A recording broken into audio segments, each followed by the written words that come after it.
Good morning ทุกคนเนาะมื้อนี้อาจารย์สุขสันต์จะพามากินแฮมเบอร์เกอร์มาเนาะก่อนอื่นเราก็ต้องบีบมะนาวใส่ก่อน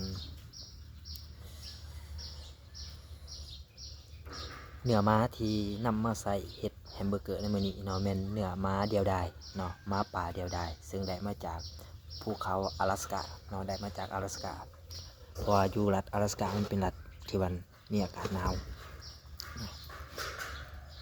โรยเกลือลงไปเนาะจากนั้นเราก็ใส่ผักเนาะขาดบ่ได้ This is a pea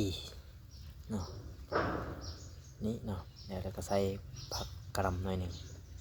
จากนั้นก็นี่เนาะแล้วก็ที่ขาดบ่ได้เนาะเป็นซอสมาเนาะโรยลงไปประกบลงหอมบีบลงที่เนาะนับมันจะออกหลังจากนั้นก่อนสิกินเนาะก็บอกว่าอายมันพอปิ้งมาคงไม่เป็นยาพิสุพอปิ้งแพะแต่ละแพะพอปิ้งแพะพิสุพอปิ้งมาว่าแล้วกัน